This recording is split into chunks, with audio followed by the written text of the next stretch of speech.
নিয়ে জাহান্নামে উকি দেওয়ার পারমিশন আল্লাহ তাকে দিয়েছিলেন। তিনি উকি দিয়ে যা দেখেছেন, প্রিয় মা বোনেরা ভালো করে শুনুন।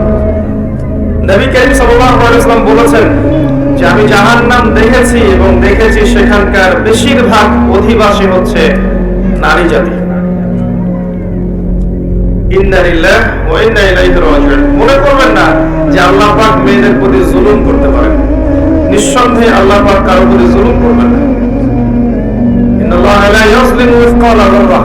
আল্লাহ পাক যাররা পরিমাণও জুলুম কারোর প্রতি করেন না। তার মানে যারা জাহান্নামে যাবে তার উপযুক্ত হয়েই যাবে ইনশাআল্লাহ। আরেকটা বিষয় হচ্ছে এই হাদিসটা শেষ জামানার মহিলাদের জন্য খাস। জাহান্নামের অধিকাংশ অধিবাসী যে নারী জাতি হবে এটা অন্য উম্মার নয়, এই উম্মতের মুহাম্মাদী। তার মানে আপনাকে বুঝতে হবে উম্মতে মুহাম্মাদীর মেয়েদের সাথে এমন কিছু হবে সমাজে, রাষ্ট্রে, বিশ্বে, যে তারা জান্নাতের পথে চলতে পারবে না, তারা জাহান্নামের পথে যেতে বাধ্য হবে। এবার চিন্তা করেন বিগত 100 বছরে এই নারী জাতির সাথে কি হয়েছে আসলে। 100 বছর আগের মহিলাদের দিকে তাকাবেন, দেখবেন মাশাআল্লাহ পর্দার পূর্ণ তারা পালন করতেন। তারা বিনা প্রয়োজনে বাইরে বের হতেন না, বের হলেও মারাম ছাড়া বের হতেন। তারা স্মার্টফোন এত বেশি চালাতেন না, ইউটিউবে সময় দিতেন না, সিরিয়াল দেখতেন না, এত বেশি গীবত করতেন না, এত বেশি তহমত করতেন না, এত বেশি পতিতাবাদ ছিল না, এত বেহায়াপনা ছিল না। এই নারী পুরুষের পোশাক পরে রাস্তায় হাঁটতো না। আর নারীরা সমঅধিকারের নামে সমস্ত জায়গায় পুরুষের পাশে ফ্রি মিক্সিং এ বসে যেত না। 100 বছর আগে এই সংস্কৃতি ছিল না। 100-200 বছর থেকে দেখবেন নারী পুরুষ আর পুরুষ নারীর কোনো পার্থক্য নাই। মেয়ে ছেলের পোশাক পরছে, ছেলে মেয়ের পোশাক পরছে। মেয়েরা শহরে জিন্সের প্যান্ট আর গেঞ্জি পরে ঘুরছে। পার্লার গুলোতে মেয়েদের দৌরত্ব দেখবেন, রাস্তাঘাটে মেয়ের দৌরত্ব, বাজারে মেয়েদের দৌরত্ব, যেখানে তাকাবেন সেখানে নারী, পর্দার কোনো পালাই নাই।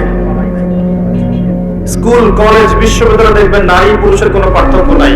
ফ্রি মিক্সিং, ছেলে মেয়ে খোলামেলা মেলামেশা করছে এবং ব্যাপক জেনা ছড়াচ্ছে, ব্যাপক ধর্ষণ হচ্ছে, সংসার ভেঙে যাচ্ছে, পরকীয়া হচ্ছে, দুনিয়ার সিরিয়াল নিয়ে তারা ব্যস্ত হয়ে আছে। এবং এর পাশাপাশি কতটুকু আপনাকে সময় দিচ্ছে আপনারাই ভালো জানেন। এর পাশাপাশি উল্টা দিকে নাই কোরআনের আলো, নাই মাদ্রাসায় পড়াশোনা, না আছে তাদের তালিম, না আছে তাদের পিছনে মেহনত, না আছে এই মেয়েদেরকে আপনার দিনের পথে নিয়ে আসার কোনো প্রচেষ্টা, না আছে 5 ওয়াক্ত সালাত, না পরিবারের পর্দা, না ইসলামী অনুশাসন, না সংস্কৃতি, এগুলো উঠে গেছে। এর ফলশ্রুতিতে বিগত 100 বছর আপনি দেখবেন নারীরা জাহান্নামে যাওয়ার উপযুক্ত হয়েছে বলেই আল্লাহ রাসূল সাল্লাল্লাহু আলাইহি ওয়াসাল্লাম দেখে এসেছেন কিয়ামতের মাঠে এবং জাহান্নামের এই গহ্বরের মধ্যে নারীদের সংখ্যা হবে বেশি। তাছাড়াও আরো কারণ আছে, পুরুষদের তুলনায় মেয়েদের সংখ্যা বেশি। এটা একটা কারণ যে মেয়েরা জাহান্নামে বেশি যাবে। আর এক শ্রেণীর মানুষ জাহান্নামে বেশি যাবে, তারা হচ্ছে উদ্ধত এবং অহংকারী। যারা উদ্ধত এবং অহংকারী, এই মানসিকতা, এদেরকে দিয়ে আল্লাহ পাক জাহান্নাম পূর্ণ করবে। প্রিয় মা ও বোনেরা, জাহান্নামের শাস্তির কয়েকটা বর্ণনা শোনাচ্ছি। নবী সাল্লাল্লাহু আলাইহি ওয়াসাল্লাম দেখে এসেছেন এক শ্রেণীর মানুষ, তাদেরকে রক্তের নদীতে ফেলে মাথা ফাটিয়ে দেওয়া হচ্ছে। নবী জিজ্ঞাসা করলেন এরা কারা?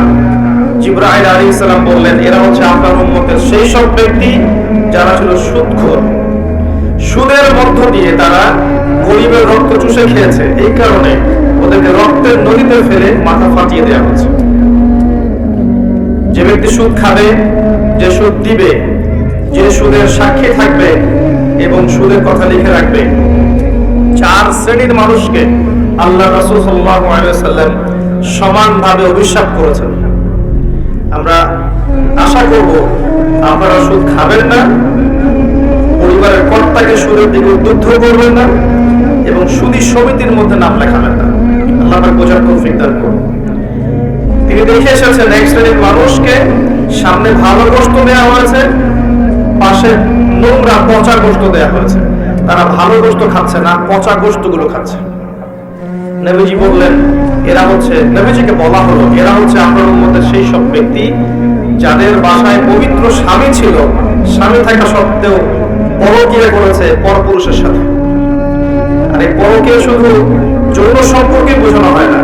এই ফোনে কথা বলা, এই অন্যের হাজবেন্ডের দিকে মন্দ চোখ দিয়ে তাকানো, তাদের সাথে কফি খাওয়া, মেলামেশা করা, এগুলো সবই পরকীয়ার অন্তর্ভুক্ত। শুধুমাত্র বিছানায় যৌন সম্পর্কটাই পরকীয়া নয়, চোখের, মনের, কথার, কানের সমস্ত জেলাই পরকীয়ার অন্তর্ভুক্ত। আমরা মা বোনদেরকে সতর্ক থাকার অনুরোধ করব। এরপর তাদেরকে শাস্তি দেওয়া হচ্ছে যাদের ঘরে পবিত্র স্ত্রী ছিল কিন্তু তারপরেও তারা পরনারীর সাথে সম্পর্ক স্থাপন করেছিল, তাদের উভয়কে শাস্তি দেওয়া হচ্ছে। আর এক শ্রেণীকে শাস্তি দেওয়া হচ্ছে মেয়েদের বুকের মধ্যে শিক যেটা থাকে, শিকটা কি আপনারা বলেন বুঝি না আমরা, লোহার মতো বাঁকানো একটা শিক, এটা ঢুকিয়ে দিয়ে ঝুলিয়ে রাখা হয়েছে এবং জাহান্নামে আযাব দেওয়া হচ্ছে। এরা ছিল আপনার মধ্যে সেই সব ব্যক্তি যারা ওই সব নারী ছিল যারা ব্যভিচার করেছে বা জিনা করত। জিনার এই পথ পুরুষদের মাধ্যমে যতটা না উন্মুক্ত হয়, নারীদের মাধ্যমে তার চেয়ে বেশি উন্মুক্ত হয়।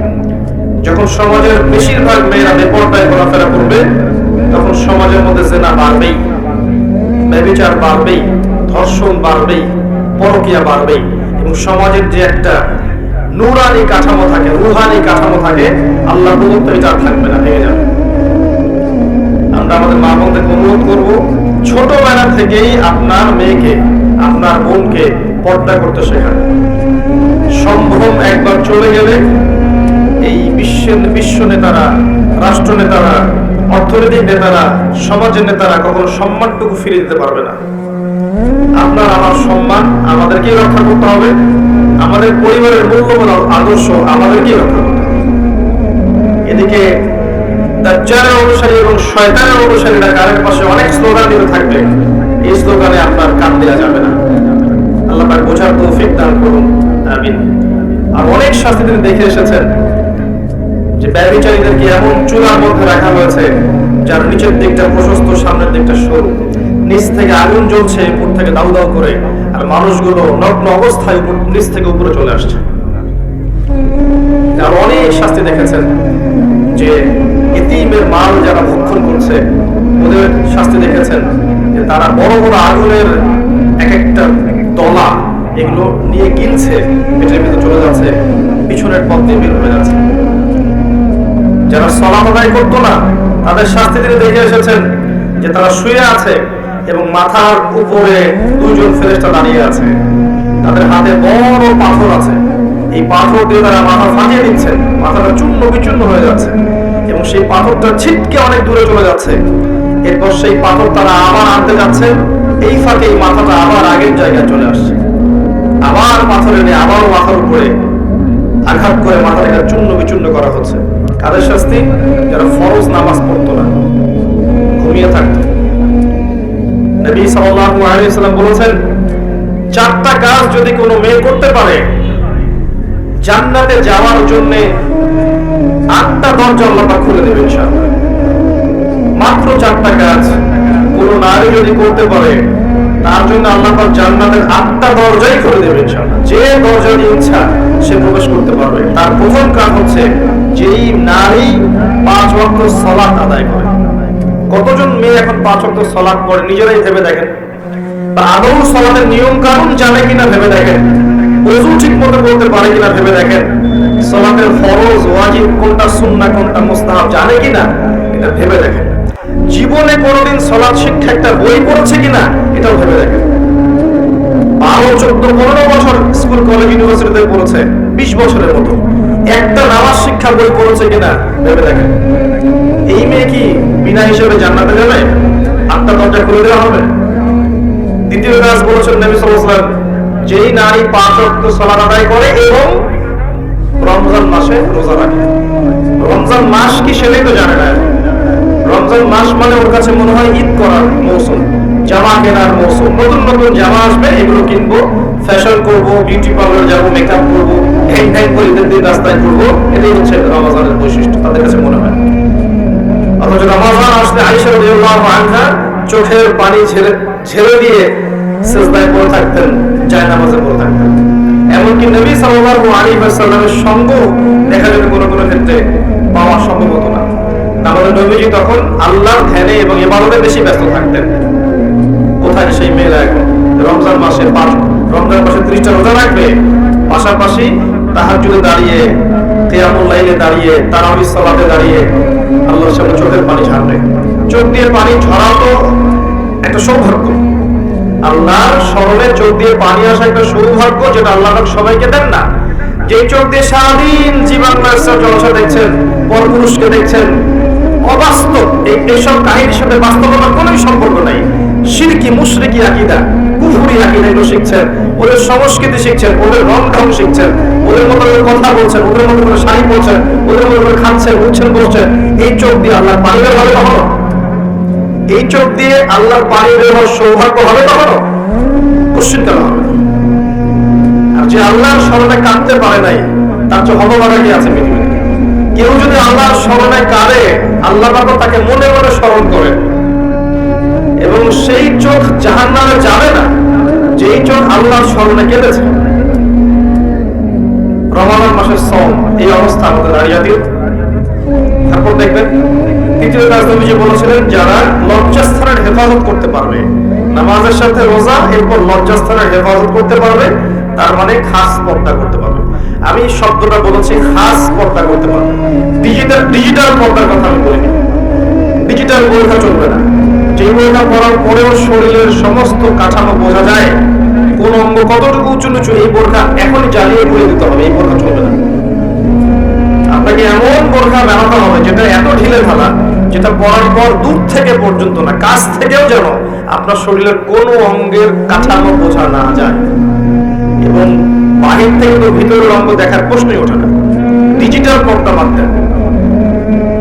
তারপরে পর্দার মধ্যে শুধু এটাই নয়, কথার পর্দা আছে, চাহনির পর্দা আছে, হাঁটার পর্দা আছে, কথাবার্তার পর্দা আছে, চোখের পর্দা আছে, মনের পর্দা আছে।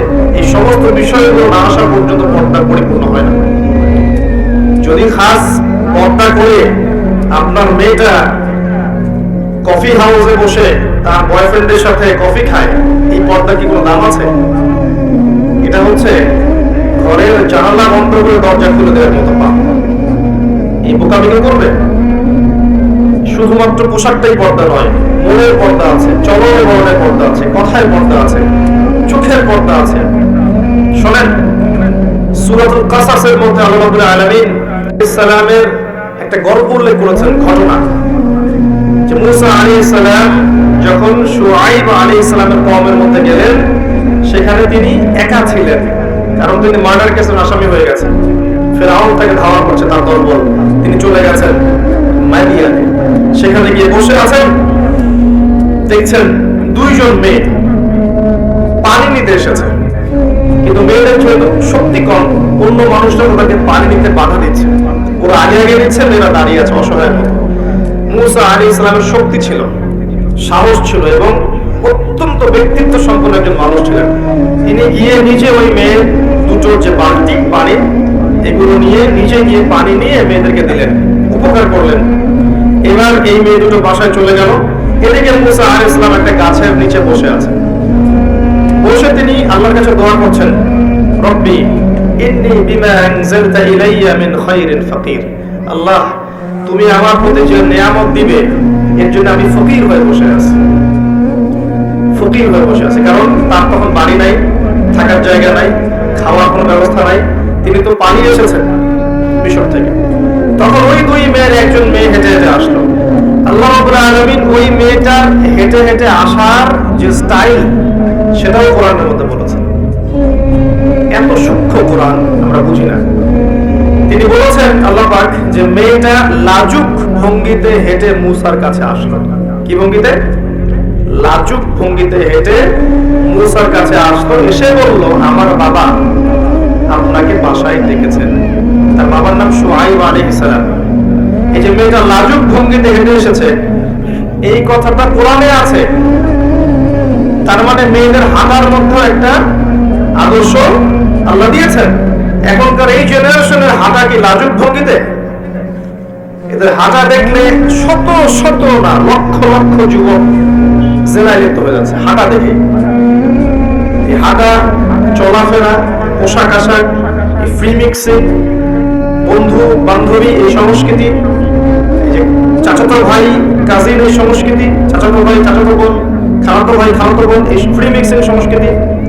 তারপর ইউনিভার্সিটিতে যাবে, নোট এক্সচেঞ্জ করা, কফি খাওয়া, তারপরে জেনা করা, বিছানায় যাওয়া, ব্রেকআপ হয়ে যাওয়া এই সংস্কৃতি। চাকরি ক্ষেত্রে যাবে, সেখানে দেখবেন আপনার পাশে বসে আছে একজন নারী, মাশাআল্লাহ ফর্মাল ড্রেসে, আপনি ইমান রক্ষা করতে পারবেন? আপনি যাবেন ব্যাংকে যাবেন, পলিটিক্যাল সেক্টরে যাবেন, গার্মেন্টস সেক্টরে যাবেন, আপনি কমার্শিয়াল সেক্টরে যাবেন, মার্কেটে যাবেন, যেখানেই যাবেন দেখবেন একদম ছয়লা ছেলে মেয়ে ফ্রি মিক্সিং এর ছয়লা। আর কোথায় সে আয়াত ওই মেয়েটা লাজুক ভঙ্গিতে হেঁটে আসলো? সুবহানাল্লাহ। কোথায় কোরআন আর কোথায় বাস্তবতা? কোথায় কোরআন কোথায় বাস্তবতা? দেখছেন ওই মেয়েটার সাথে আল্লাহ রাব্বুল আলামিন এই মুসা আলাইহিস সালামের বিয়ে দিলেন। পরে তিনি তাকে বিয়ে করেছেন এবং 8 বছর শুআইব আলাইহিস সালামের ফার্মে চাকরি করেছেন মুসা আলাইহিস সালাম। তারপরে একজন ব্যক্তিত্ব সম্পন্ন পুরুষ একজন ব্যক্তিত্ব সম্পন্ন মেয়েও পায়। আর যে নারীর কোনো ব্যক্তিত্বই নাই, ওই নারীকে কোনো ব্যক্তিত্ব সম্পন্ন পুরুষ গ্রহণ করবে? করবে না। এইরকম বেপর্দা এবং বেহায়াপনায় যে নারীরা আছে, এরা কখনো ইমানদার, প্রকৃত ইমানদার, মুত্তাকি, পরহেজগার স্বামী খুঁজে পাবে না। আর যখন আপনি পাবেন না এমন স্বামী, তখন আপনার জীবনটা হবে জাহান্নাম। দেখুন আপনি যেমন মানসিকতার, স্বামীও দেখবেন মাশাআল্লাহ আপনাকে রেখে বাইরে 3টা 4টা 5টা প্রেম করে বেড়াচ্ছে। আর কিফাউন কিরাম, আল্লাহ পাক যেটা বলেছেন, মানে ইকুয়ালি ডিল হবে। আপনি যেমন হবেন আপনার স্বামী তেমনই হবে, আপনি যেমন হবেন আপনার স্ত্রীও তেমনই হবে। বিয়ের সময়, বিয়ের পরে চেঞ্জ হতে পারে। হয়তো 2 জন হেদায়েতের উপর ছিল, বিয়ের পরে একজন পথভ্রষ্ট হয়ে গেছে, হতে পারে। বা 2 জন পথভ্রষ্ট ছিল, বিয়ের পরে হেদায়েতের উপর আসছে, হতে পারে। কিন্তু একজন ব্যভিচারী পুরুষ ব্যভিচারী নারীর জন্য, আর মুত্তাকি পুরুষ মুত্তাকি নারীর জন্য। এটাই হচ্ছে আল্লাহ পাকের হিসাব। তো আমি জাহান্নাম বলতে গিয়ে এতদূর পর্যন্ত এসেছি। নবী সাল্লাল্লাহু আলাইহি ওয়াসাল্লাম যেটা বলেছেন, জাহান্নাম মানেই নারী আর নারী। তার মানে শেষ জামানার মেয়েদের সাথে এমন কিছু হবে যার ফলশ্রুতিতে আপনারা আর জান্নাতের পথে চলতে পারবেন না। আমি বলে দিচ্ছি এটা কি হয়েছে। শেষ জামানায় মেয়েদের সাথে ফেমিনিস্ট রেভলিউশন নামে একটা বিপ্লব হয়েছে, যে মেয়ে ছেলের কোনো পার্থক্য নাই, সবাই সমান। আপনি আর পর্দার বালাই নাই, আপনি পুরুষের সাথে কাঁধে কাঁধ মিলে যেখানে ইচ্ছা সেখানে করবেন।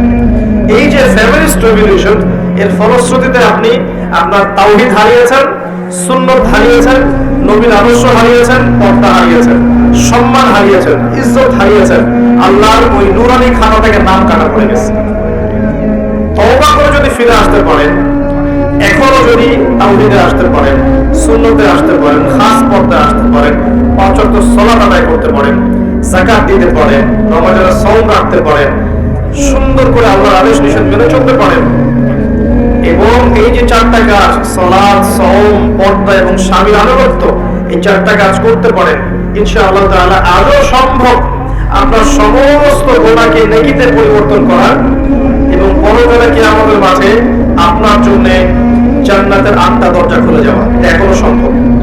সিদ্ধান্ত আপনি নেবেন, আপনি দাজ্জাল এবং শয়তানের পথে চলবেন নাকি আল্লাহ এবং তার রাসূলের পথে চলবেন। আপনি শয়তানের পথে চললে দুনিয়ার সব পেতে পারেন, দুনিয়ার চাকচিক্য, বাড়ি গাড়ি, টাকা কড়ি, সুখ ভোগ বিলাস সব পেতে পারেন, কিন্তু আল্লাহি, আল্লাহর কসম করে বলছি, পরকালের কবরটা আপনার জন্য জাহান্নামের টুকরা হয়ে যাবে। নাউযুবিল্লাহ। 50, 60, 70, 80 বছরের সুখ চাচ্ছেন নাকি অনন্তকালের জীবনের জান্নাত চাচ্ছেন? এই সিদ্ধান্ত মা বোনরা আপনাকে নিতে হবে।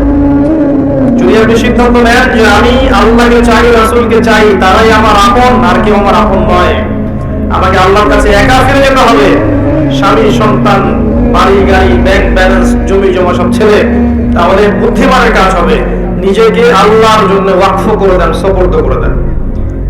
জীবন চলে গেলেও আল্লাহ পাকের একটা হুকুম আহকামের বাইরে যায় না। দুনিয়ার সব সম্পদের লোভ দিলেও নিজের পর্দা কখনো ছেড়ে দিয়েন না, নিজের ইজ্জত সম্মানকে বিকিয়ে দিয়েন না, যদি আপনাকে সারা দুনিয়ার প্রলোভনও দেয়া হয়। আল্লাহ বোঝার তৌফিক দান করুন মা বোনদেরকে। আমি সামনে যাচ্ছি। 4র্থ কাজ হচ্ছে স্বামীর আনুগত্যের কথা নবীজি বলেছেন। 4টা কাজের 1 নাম্বার ছিল সালাত, 5 ওয়াক্ত, 2 নাম্বার সওম রমজান মাস, 3 নাম্বার পর্দা এবং 4 নাম্বার ছিল স্বামীর আনুগত্য। আনুগত্য কথাটা শুনলেই গা জ্বালা করে অনেকের। আনুগত্য আনুগত্য আবার কি জিনিস। এখনকার যারা ফ্যামিলিস্ট রেভলিউশনের ধোকায় পড়েছে, যেই মাদ্রাসার মেয়েরাও ফ্যামিলিস্ট রেভলিউশনের ধোকায় পড়েছে, এবং আনুগত্য শব্দ শুনলে গা জ্বালা পড়া করে, মনে করে যে আনুগত্য মানে হচ্ছে দাসত্ব। তারা মনে করে আমরা পুরুষের দাসত্ব কেন করবো? হ্যাঁ, আমরা তো বেগম রোগের উত্তরসূরি, কি জন্য পুরুষের দাসত্ব করবো? আমরা ডমিনেট করবো, তারা আমাদের দাসত্ব করবে প্রয়োজনে। আমরা সমান। আল্লাহ কোরআনে বলেছেন আর-রিজালু কাওয়ামুনা আলা নিসা, এটা বাদ, এটা জাদু করে। আসেন, আনুগত্য আর দাসত্ব এক জিনিস নয়। আনুগত্য কি? আপনার স্বামী দিনদার মুত্তাকি পরহেজগার আপনাকে কোরআন এবং সুন্নাহর পথে চলতে সাহায্য করছে এবং চলার জন্য আদেশ করছে, তার কথা মেনে চলার নাম হচ্ছে আদর্শ এবং আনুগত্য। আপনার স্বামী দিনদার মুত্তাকি আপনাকে কোরআন সুন্নাহর পথে চালানোর জন্য তিনি চেষ্টা করছেন, এই প্রত্যেকটা আদেশ ফলো করার নাম আনুগত্য করা। আর আপনার স্বামী ভালো মন্দ কিছুই বোঝে না, আপনাকে অর্ডার করেই যাচ্ছেন, আপনি ফলো করছেন বাধ্য, এর নাম দাসত্ব। বাস্তবিক অর্থে আপনারা তো দাসত্ব করছেনই। বাস্তবিক অর্থে আপনারা পশ্চিমা সংস্কৃতির দাসত্ব করছেন। বাস্তবিক অর্থে আপনারা ভারতীয় সংস্কৃতির দাসত্ব করছেন।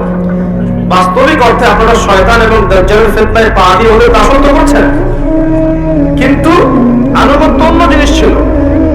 কোরআন এবং সুন্নাহর বিধানগুলো মেনে চলার ক্ষেত্রে আপনার স্বামী আপনাকে হেল্প করছে, পথ দেখাচ্ছে, এই জিনিসগুলো মেনে চলার নাম আনুগত্য। আনুগত্য ভালো কাজের ক্ষেত্রে হয়, খারাপ কাজে হয়। খারাপ কাজে তো আপনি দাসত্ব করছেন। আর কোনো কোনো ক্ষেত্রে দেখা যায় যে ভালো মন্দ স্বামী এমন ভাবে বোঝে, হয়তো স্ত্রী অতটা বোঝে না, সেই ক্ষেত্রে তার পরামর্শটা মেনে নেওয়ার নাম আনুগত্য করা। কোনো কোনো ক্ষেত্রে সমাজে এবং সংসারে, স্পেশালি পরিবারে এবং সংসারে শান্তি শৃঙ্খলা বজায় রাখার জন্য চুপ থাকার অভ্যাস করতে হয়, নীরব থাকার অভ্যাস করতে হয়, মেনে নেওয়ার মানসিকতা তৈরি করতে হয়, যাতে করে সংসারটা ঠিক থাকে, পরিবারটা ঠিক থাকে, পরিবারের পরিবেশটা সুশৃঙ্খল থাকে। এগুলো না আনুগত্য, বিচক্ষণতা। এর ফলশ্রুতিতে যে ফলাফলটা আসবে সেটা আপনি ভোগ করবেন, পরিবার সুন্দর থাকবে। এখনকার পশ্চিমাদের ধোকায় পড়লে স্বামীকে আপনার শত্রু মনে হবে, মনে হবে স্বামী আমার কাছে সম্মানের পাত্র নয়, বরং স্বামী আমার প্রতিদ্বন্দ্বী। ও পারলে আমি কেন পারবো না, এই যেগুলো হয়ে বলছে না, ও করলে আমি কেন নয়, তারা করলে আমি কেন নয়। মানে স্বামী এবং স্ত্রী, নারী আর পুরুষকে ওরা একে অপরের প্রতিদ্বন্দ্বী বানিয়ে দিয়েছে। অথচ সমাজ, সংসার, পরিবার এগুলো টিকে থাকে একে অপরের সহযোগিতায়। প্রতিদ্বন্দ্বিতা হলে হবে? প্রতিদ্বন্দ্বিতা হলে কখনো টিকে থাকে না। শোনেন, নবী সাল্লাল্লাহু আলাইহি ওয়াসাল্লাম বলেছেন, আমি যদি আল্লাহর ভয়ে কাউকে সিজদা করার আদেশ করতাম, তাহলে আমি মেয়েদেরকে বলতাম তারা যেন স্বামীদেরকে সিজদা করে। এই সম্মানটা আল্লাহ স্বামী দিয়েছেন।